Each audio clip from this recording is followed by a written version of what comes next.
Olá, estamos começando o nosso encontro de hoje. Agradeço a todos vocês que me acompanham, especialmente aos 604 mil inscritos no meu canal. Muito obrigado mesmo. E você concorda com a postura que nós temos em defesa das liberdades democráticas, do Estado Democrático de Direito, da defesa intransigente da Constituição Cidadã de 1988? Indique a um amigo, uma amiga. Faça o blog do Vila, Marco Antônio Vila. Diga para ativar as notificações, colocar like no que vocês gostaram e usar, como vocês muito bem fazem, a página dos comentários. 1.000, 2.000, 3.000 comentários. Sinal de interesse, de vontade de participação nesse momento difícil que nós estamos vivendo. Lembro as entrevistas, nós conversamos, veja, nessa semana que terminou, com os 4 principais personagens do Senado, né? O presidente do Senado, Rodrigo Pacheco, o senador Randolfo Rodrigues, que teve a iniciativa da CPI, e os 2 senadores, Jorge Cajuru e Alessandro Vieira, que demandaram o Supremo Tribunal Federal para a constituição da CPI. Conversamos também com o doutor Luiz Henrique Mandetta, né? E conversamos com o primeiro presidente da Anvisa, doutor Gonzalo Vecino. Isso permite que você tenha uma reflexão no campo político, no campo sanitário, sobre esse momento dramático, difícil que nós estamos vivendo. E temos uma série de entrevistas que nós estamos postando para a semana que vai se iniciar, né? Lembrar que no Twitter pode me seguir pelo Vila Marco Vila, no Instagram pelo @Marco Antônio Vila Oficial e na plataforma de cursos www.cursodovila.com.br. Lá vocês encontram todas as informações sobre os 3 cursos que oferecemos: História Política das Constituições Brasileiras, História da Ditadura Militar no Brasil, que é fascismo. Basta acessar, portanto, www.cursodovila.com.br. Passei por todos os jornais, passei pelas revistas semanais, tem artigo meu na Isto É dessa semana, passei pelos portais, né? E acho que a questão que se coloca é a dificuldade de compreensão da crise que nós estamos vivendo. É necessário compreendê-la para a partir da compreensão, ver os caminhos de saída dessa crise e depois refletir, quando sairmos dessa crise, para que não se repita a tragédia que nós estamos assistindo. Esse mês de abril, poderemos atingir 400 mil óbitos da Covid-19. Isso é uma tragédia, é um massacre, é uma matança inimaginável. Em março do ano passado, confesso a vocês, sinceramente, em quadros os mais trágicos possíveis, eu não imaginava que chegaríamos, pouco mais de um ano depois, 13 meses depois, a esse número macabro, mas é produto de um governo genocida, é produto de Jair Bolsonaro, um criminoso, um assassino que está na presidência da República, um miliciano, né, e que é uma vergonha nacional. Então, a questão que se coloca é o que fazer, né? Pergunta que já foi levantada no século passado, que deu origem até livros, reflexões, mas a questão que se coloca é a seguinte: nós estamos em meio a uma situação dramática, e o tempo vai passando e não se enfrenta a questão, né? E uma semana sucede a outra, aparece aquele fragmento que eu brinco do Fiore Giliotti, grande locutor esportivo, quase que um fragmento pré-socrático, o tempo passa, né? Então é isso, vai passando, a crise vai se agravando, porque os outros países estão encontrando soluções, reorganizando a economia e por aí vai. E nós estamos aprofundando a crise, né? Hoje somos o centro mundial da pandemia, é o Brasil. E eu estava lendo vários artigos da discriminação que os brasileiros estão sofrendo no exterior, né? Então, das nossas mercadorias, eu já tinha cantado a bola o ano passado também, né? É evidente que isso ia acontecer, não é se pitoniza, mas evidentemente você desenha um cenário, você já sabe o que vai poder ocorrer. E agora, em relação às exportações brasileiras que estão na China e na Rússia, isso vai também ter em outros países.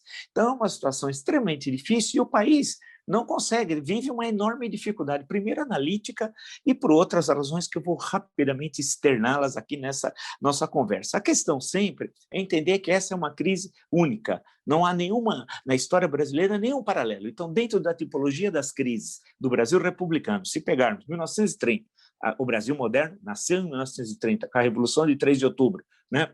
Daí as eleições seriam em outubro.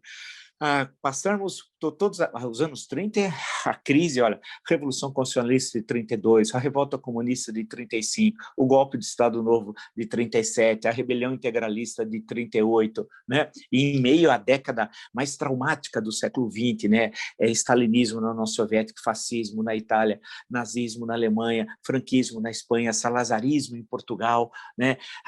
A Europa marcada por ditadura também na Polônia, tanto que a Constituição de 37 brasileira tem forte influência da Constituição polonesa, daí que é chamada de Constituição polaca. Aqui na América Latina também marcado por ditaduras, né? Nesse conjunto todo de enormes tensões, né, nós tivemos crise, que percorreu os anos 30, chegamos a 1945, a queda de Getúlio, a 29 de outubro de 1945, mas não caiu o Estado Novo.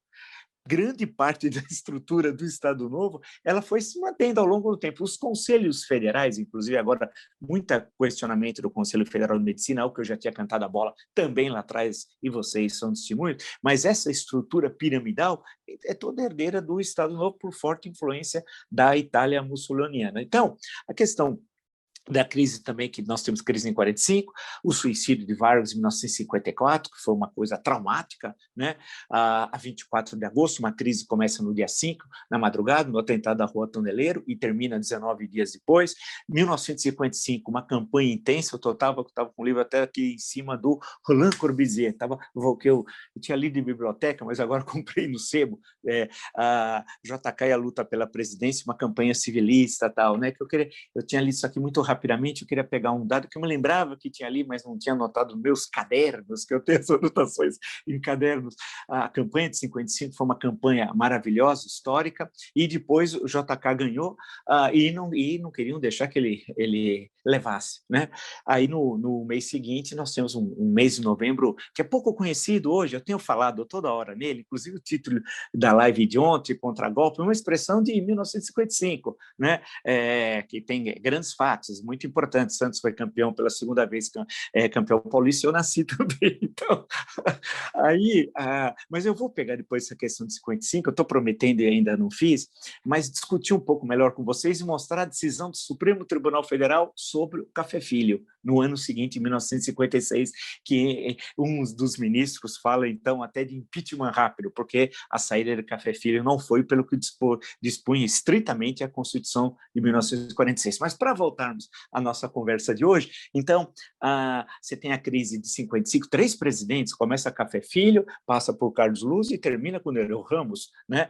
A crise de 1961, provocada de forma irresponsável, aí o Carlos Castelo Branco, o Castelinha, é uma das fontes fundamentais, porque ele está dentro do palácio e foi o maior colunista político da imprensa brasileira, né? Ele faz um relato belíssimo de tudo aquilo, provocada pelo Jânio Quadros, né? 25 de agosto, na manhã do dia 25 de agosto, que só se resolve 2 semanas depois, uma tensão política, quase guerra civil. Depois o governo Jango, muita tensão, plebiscito, a 6 de janeiro de 63, depois os episódios de março e abril de 64, e o longo período de 2 décadas, que ninguém imaginava em 64 que seria de 2 décadas, você precisa tomar sempre cuidado, né? O historiador tem que tomar esse cuidado, ao analisar o momento, ele sabe o que ocorreu a posteriori, mas os atores políticos não sabem, então você tem que ter a compreensão do momento político, segundo a possibilidade do que eles poderiam enxergar naquela conjuntura, né? E isso eu faço tanto no livro do Jango, o Perfil, como do Ditadura Brasileira, a Democracia Golpeada à Esquerda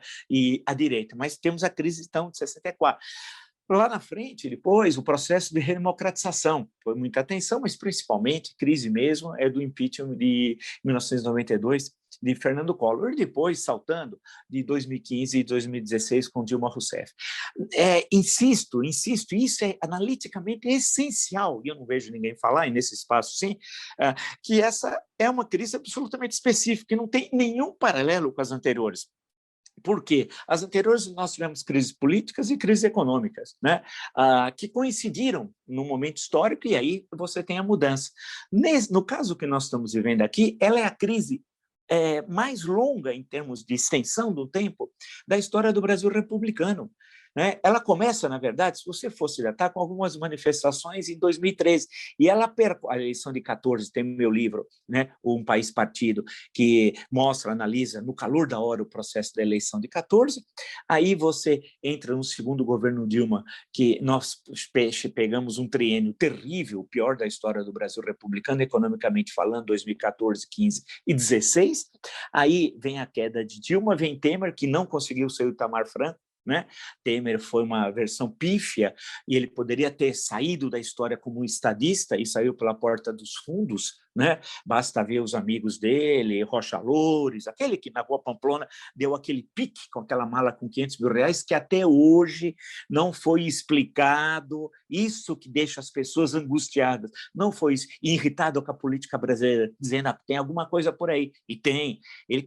Por que ele pegou aqueles 500 mil reais? Ele ia entregar para quem? E por que ele ia entregar para quem? Porque ele subtraiu 35 mil reais, e quando devolveu a mala à polícia, tinha 465. A primeira pergunta que eu, você e nós, poxa vida, não precisa passar por um romance ou daqueles tradicionais policiais Agatha Christie, ou pelo romano A, Dashiell Hammett, aí já mais sofisticado, né?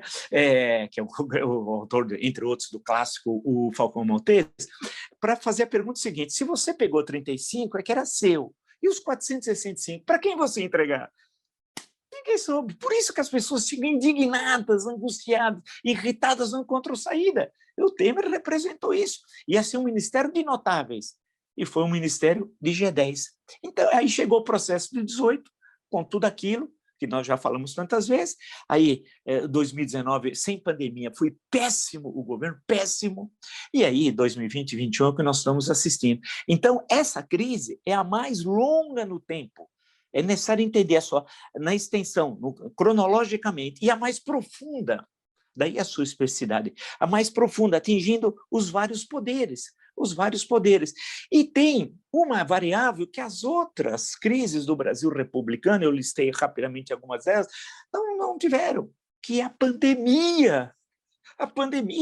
Porque a pandemia ela tem o agora, que é a tragédia, chegando a 400 mil óbitos, né? E é desastre na saúde pública, na economia brasileira, como nós teremos as sequelas da pandemia. Os milhões, e o doutor Vecina, veja a entrevista, é importante, o doutor Vecina, primeiro presidente da Anvisa, eu perguntei isso para ele, e as sequelas? Nós teremos sequelas nos indivíduos que sobreviveram, infectados que sobreviveram. Os remédios que eles vão precisar tomar, quem é que vai pagar? São pessoas pobres.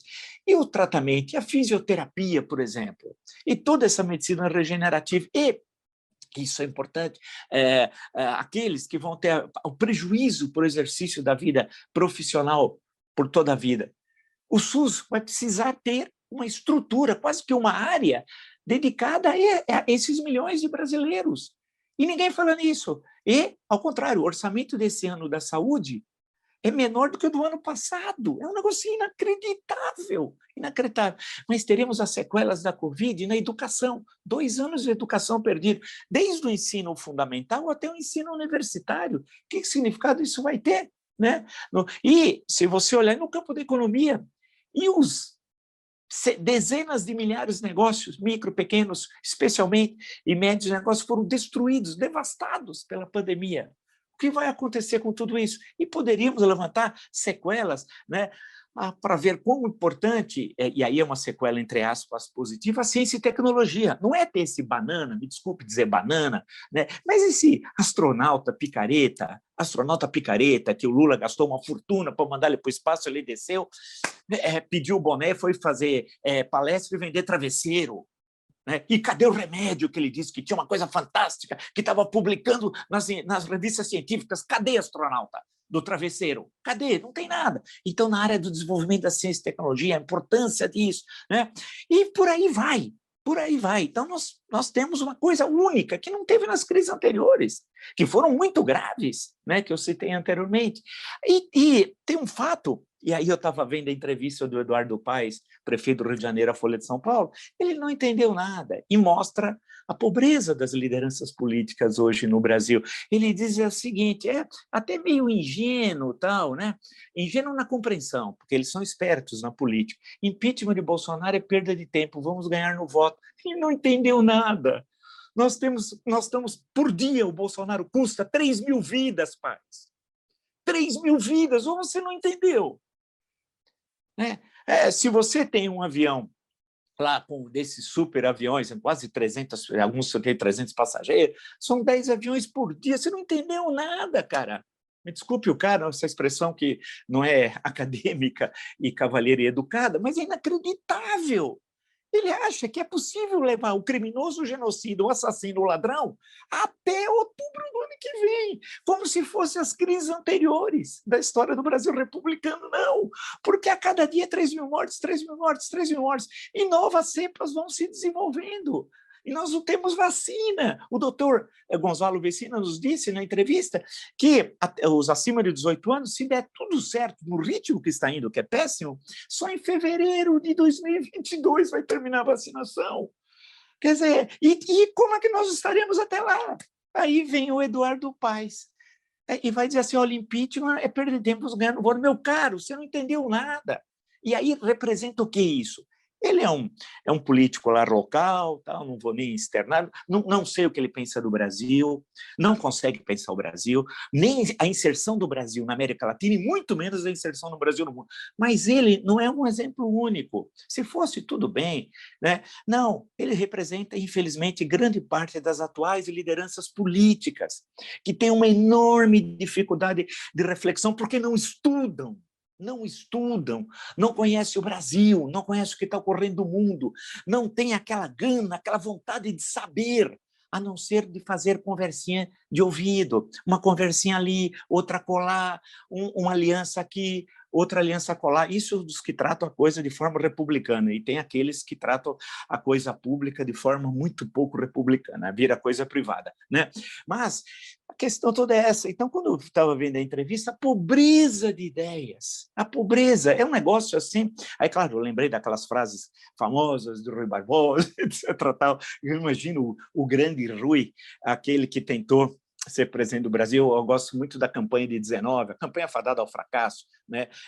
O discurso que está no meu livro, A História em Discurso, 50 discursos que mudaram o Brasil e o mundo, o discurso da campanha de 19, a questão social, não é 1930, não, o discurso do Getúlio na esplanada lá do Castelo, é 1919, 11 anos antes, Rui Barbosa já tinha cantado a bola. Veja, eu tenho os extratos do discurso nesse último meu livro, ou penúltimo, se assim preferir, porque eu estou acabando o último agora, meio que desesperado com a parte da República, mas tudo indica que eu vou cumprir com um pouco de atraso. Era para sair o ano passado, mas de qualquer jeito vai sair de qualquer jeito, no sentido que eu vou, se o caso, trabalhar 25 horas por dia, eu ponho 1 hora a mais do que as existentes, peço para o sol parar, né? Como está lá no Antigo Testamento. Então, a questão que se coloca aqui é que ele não entendeu, mas ele não é ele. Então, o conjunto, grande parte da elite política não entendeu. Quer dizer, a especificidade, e nós não temos lideranças. Nós temos uma ausência de liderança, diferente desses momentos históricos que eu fiz menção anteriormente. Puxa, 1930, meu Deus, eu posso citar para vocês tranquilamente 20, que poderiam ser presidente da República, 20, tranquilo, e estaria cometendo injustiça, deixando muita gente boa de fora, né? Agora, quem? Não dá, né? E aí, eles não conseguem entender o que está ocorrendo. Por exemplo, eles não conseguem entender nem a figura do Bolsonaro, que é um miliciano. Agora, o filho dele, vocês viram? Eu estava assistindo, eu vi o vídeo do acidente do Flávio Bolsonaro no Ceará. Ele está passando férias, sim. Que filho de chefe de Estado que tem mandato político no mundo, né? Chefe de governo, se assim preferirem, melhor, porque a grande parte é parlamentarismo, estaria numa praia paradisíaca do Ceará, onde a diária é R$ 7.000 só, viu? Mas ele tem dinheiro, rachadinha, peculato, formação de quadrilha, né? Lavagem de dinheiro, né? A mansão de chocolate. Eles não estão nem aí, assim como o pai criminoso, é um DNA criminoso, né? O pai também não está, o filho estava lá para... E aí ainda foi fazer a curva, não consegue nem fazer a curva, tombou. É patético, um sujeito ridículo, né? Esse homem tem poder, é isso que, por pouco tempo, nós vamos rir disso, rir chorando por causa da pandemia, né? Vamos chorar os mortos, mas vamos rir dessa caterva, que vai terminar na cadeia. Eles vão para a cadeia, porque dessa vez não pode ter conciliação, que é uma marca terrível. Eu estava repassando a história do Brasil, por causa do livro que estou escrevendo, e achar que, olha, vamos conciliar, né? Não, a conciliação é a presença, na situação nova, da maior parte do velho e dos hábitos do velho. É necessário construir uma nova forma de fazer política, que não é da eleição de 18. O eleitorado, corretamente queria novidade, mas encontrou a novidade em pessoas que não eram novas, porque traziam esses que entraram nos parlamentos, especialmente, mas não só nos executivos estaduais, nem se fala no executivo federal, não tinham o que fazer, e chegaram lá, ficaram extasiados.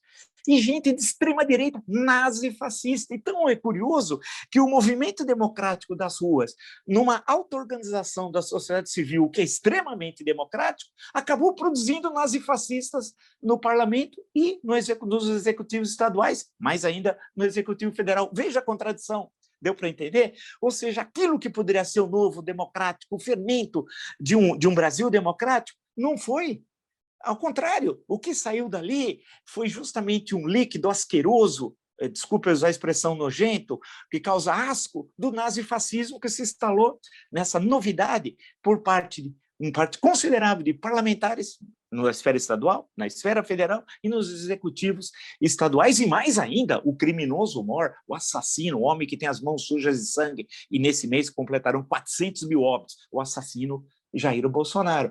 Então, a questão que se coloca, veja a complexidade, nós estamos desenhando, é que o entendimento do que está ocorrendo é difícil, né? E aí é um esforço analítico, é necessário ter uma espécie de ruptura epistemológica na tipologia das crises do Brasil republicano, né? Mais ou menos por aí, né? Mais ou menos por aí é o caminho, que é para a compreensão do que está ocorrendo. E agora, eles não entenderam ainda, e é um negócio inacreditável, eu citei o caso do Flávio Bolsonaro, para mostrar a desfaçatez. E ontem mesmo, o pai, o criminoso mor da República, indo ao interior de Goiás, e levou o Pazuello. Sim, levou o sargento Pincel, o sargento Garcia, em que qualquer exército sério do mundo não seria cabo. E no Brasil é general. É algo que nós vamos ter de rever também lá na frente. As promoções, o ensino, muita coisa nós vamos ter de fazer, mas lá na frente. Enquanto isso, temos que resolver os problemas do aqui e agora. Levou o Pazuello e vai criar para o criminoso general uma secretaria especial de modernização do Estado. É um prêmio. Ele que não consegue mandar uma carga, esse criminoso, uma carga que era para mandar para Manaus, ele mandou para Macapá, 1.000 quilômetros de distância. E esse criminoso vai ser premiado. E criminoso por quê? Porque comete crimes contra a saúde pública, crimes que são dispostos na Constituição e no Código Penal. E tem quem comete crime, é criminoso, né? Evidentemente, não é só miserável, negro, favelado, aquela velha história. Não, não, não, não, não, é o andar de cima.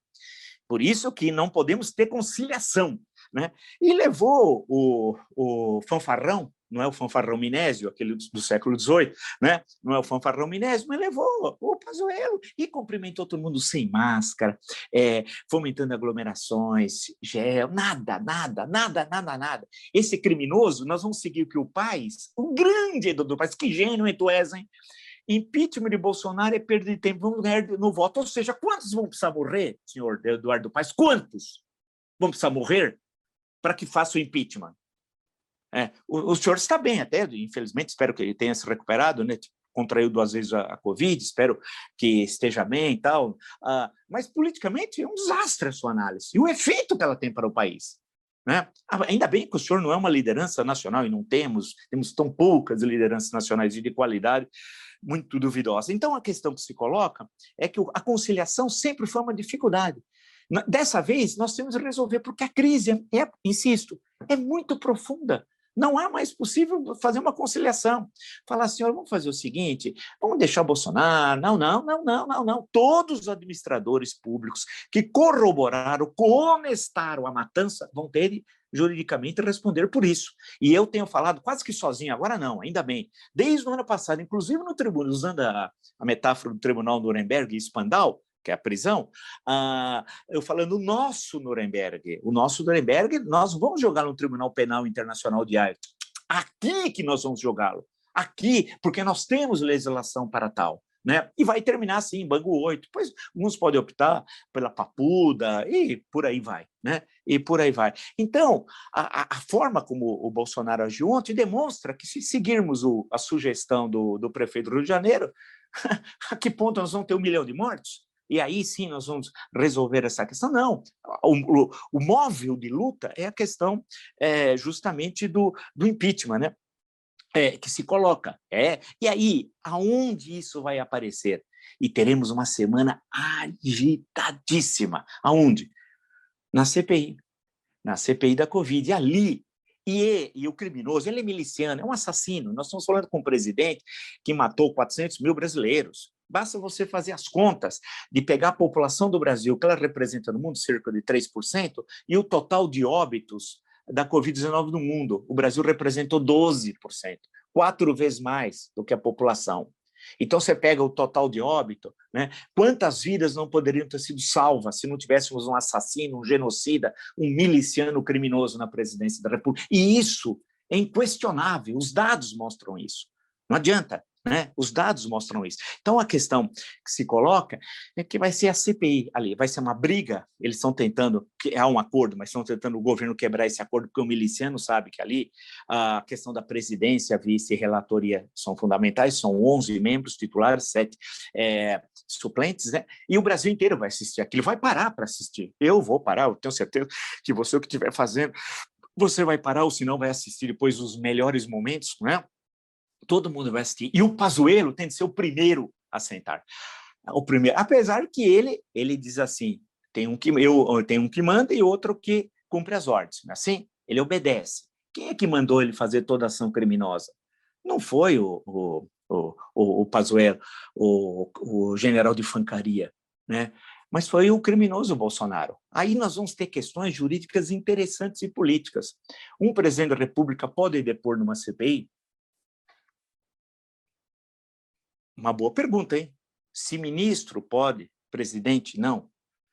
É uma boa questão. Nós teremos muitas questões interessantes para isso, novas. Por isso que eu insisto, é novo, é único.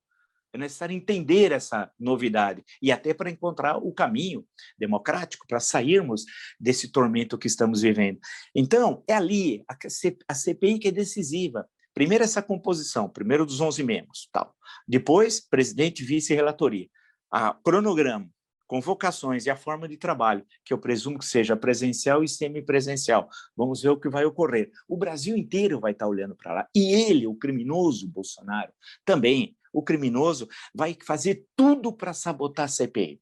Ele vai usar Polícia Federal, tinha até visto até umas coisas e já está. Vai usar a BIM, ele vai usar a Polícia Federal, vai usar a BIM, o Gabinete de Segurança Institucional, vai usar General Heleno, que criou problemas para o Brasil no Haiti. General, está quietinho ultimamente o general Heleno, né? Aquele que dá murrinho na mesa. Queria ver esse general no dia D, na invasão da Normandia, né? Queria ver. Então, ele vai usar a Polícia Federal, vai usar a ABIN, vai usar o GSI, vai tentar havia PMs de estados que estão insubordinadas e hoje só atendem ao criminoso Bolsonaro, vai tentar saber informações de senadores, tal, vai fomentar nos estados ataques aos senadores, vai criar o caos. Ele é miliciano, é um homem que era amigo do assassino de Marielle Franco, do Rony Lessa, amigão dele de churrasco, amigão do Adriano, o matador de aluguel, do qual ele condecorou, e era sócio do Adriano. Colocou a primeira mulher do Adriano no gabinete do Flávio, que passa férias em plena pandemia no Ceará e não consegue nem um quadriciclo. Se imagina se ele tivesse, né, uma bicicleta, com uma moto, ele não consegue andar com quadriciclo, ele conseguiu tombar. Isso não é para poucos, hein? É só para a família criminosa, né? Então, se você observar tudo o que está ocorrendo, olhar a dinâmica de todo o processo, o Bolsonaro vai querer, usando uma expressão mais popular, melar o jogo, né? E porque ele sabe que ali você terá um locus em que vai apresentar o depoente, vai ter de falar que está jurando, não pode mentir, etc. tal, né? Vamos ver se alguém vai se recusar a falar, eu já cantei essa bola antes de todo mundo, né? E aí, ao falar, se mentir, vem ordem de prisão. Hoje, o Pazuello, que estava lá em Goiás, assim, inacreditável, que vergonha para o Exército Brasileiro, que vergonha! Imagina o Marechal Mascarenhas Moraes vindo, Pazuello, que vergonha para o Exército, o que acontece? E a geração tenentista, que agora vamos completar 100 anos do 5 de julho de 22, né? E essa gente, lembrar de Siqueira Campos, lá, estou me referindo ao, como diz o Hélio Silva, sangue na areia de Copacabana, a Eduardo tô trocando, lembrar no nosso grande brigadeiro, tem o livro dele aqui, Eduardo Gomes, o Doce, nasceu na campanha de 45 e 50, né? Eduardo Gomes, tal, lembrar daqueles, de Luiz Carlos Prestes, que lidera a coluna, lembrar de São Paulo e 24 de Juarez Távora, imagina, e olha, pessoas de posição política as mais diferentes possíveis que eu citei, hein? Que Siqueira Campos morre muito jovem, inclusive, né? É aqui do interior de São Paulo, de Rio Claro, num acidente aéreo e tal, né? Isso, depois, o João Alberto, no Memórias do Revolucionário, conta isso, pensa que estava com ele no avião. Mas a questão, que pensaria esses que queriam reformar o Brasil, você pode discordar da concepção política, tal, da visão de mundo, mas que tem a ver com aquele contexto histórico do mundo e do Brasil, e essas figuras que estão aí, como o Pazuello, né? Como o Bolsonaro. O Bolsonaro é uma vergonha. Você acha que essas pessoas que tenham bater continência com um assassino, um terrorista, um cara que queria explodir o Rio de Janeiro, né? Então ele vai fazer esse miliciano de tudo, com as táticas de miliciano.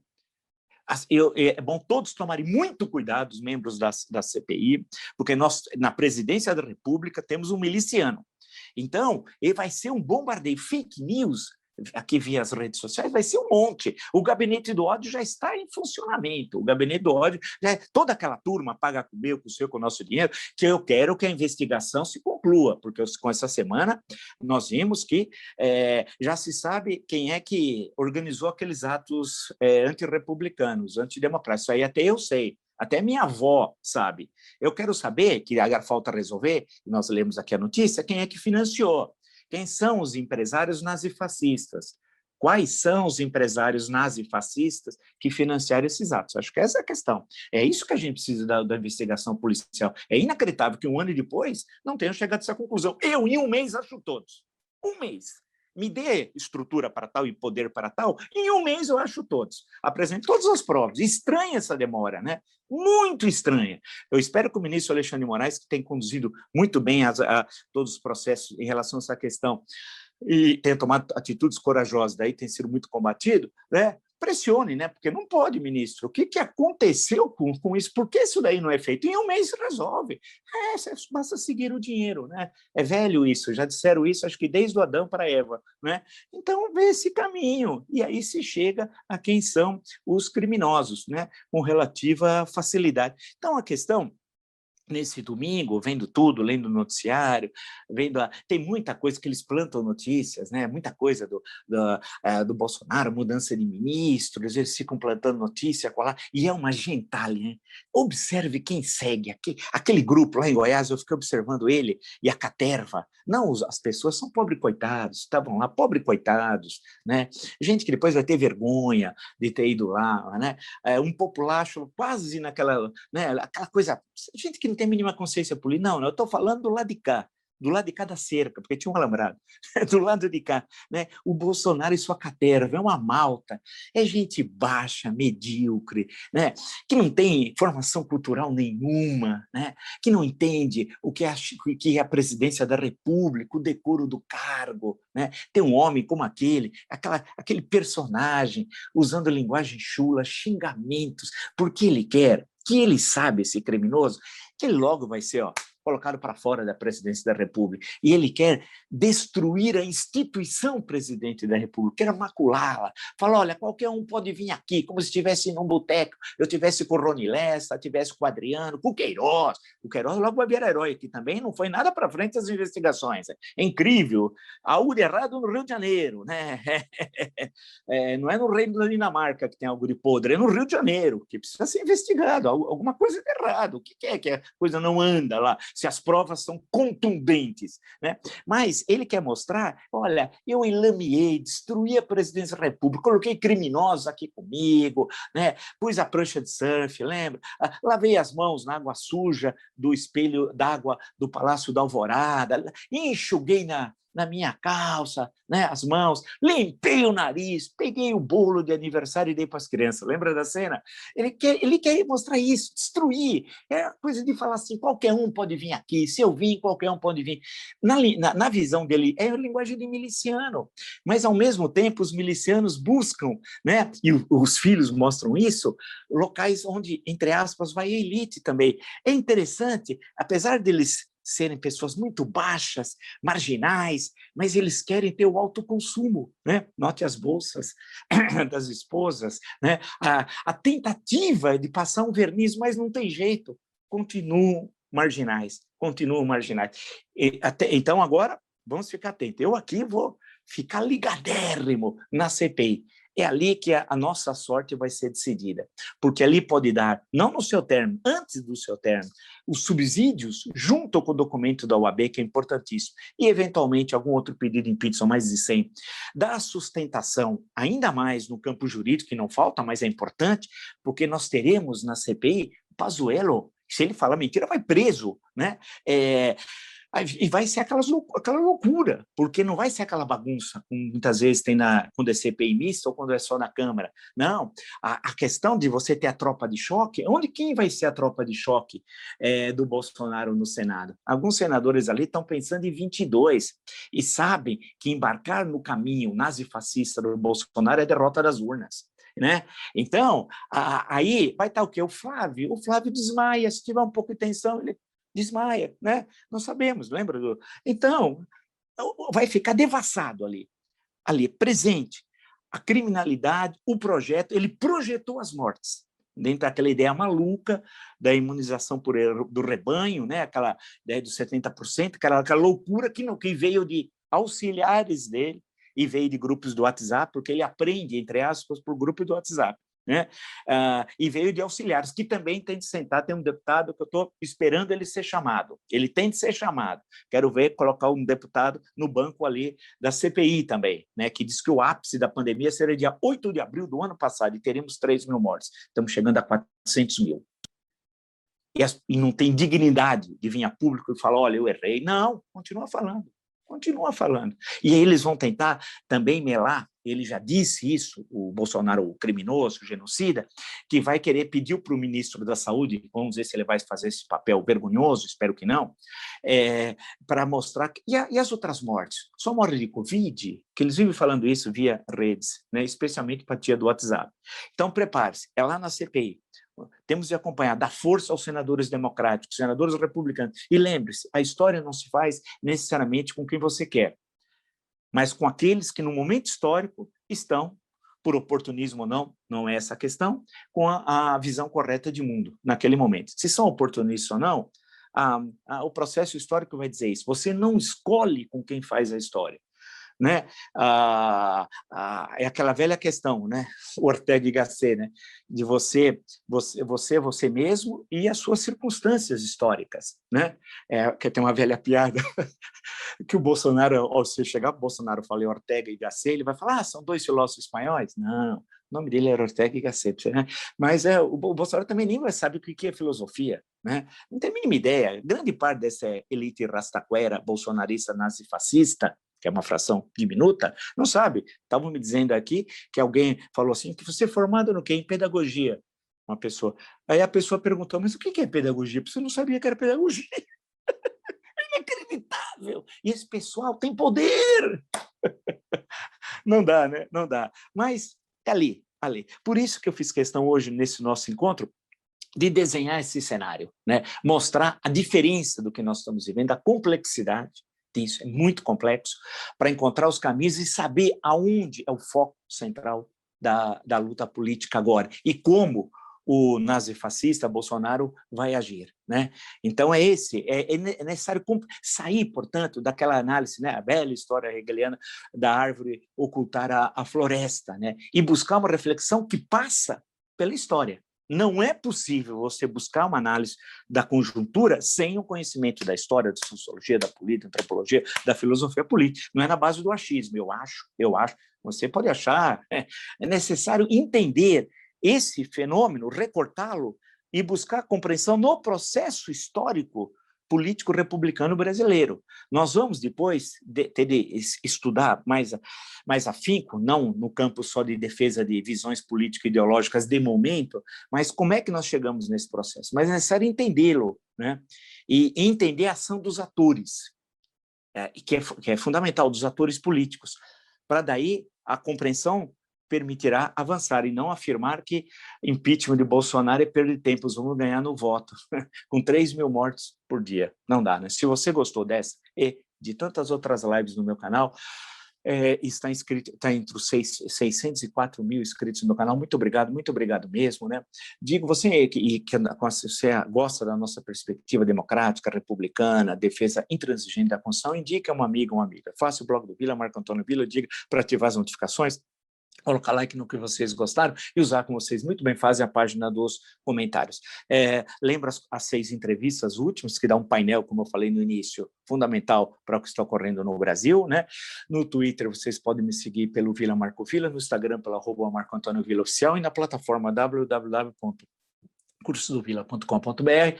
Lá vocês encontram todas as informações sobre os 3 cursos que oferecemos: História Política das Constituições Brasileiras, História da Ditadura Militar no Brasil, o que é fascismo. Basta acessar, portanto, www.cursodovila.com.br. Nos encontramos amanhã. Até!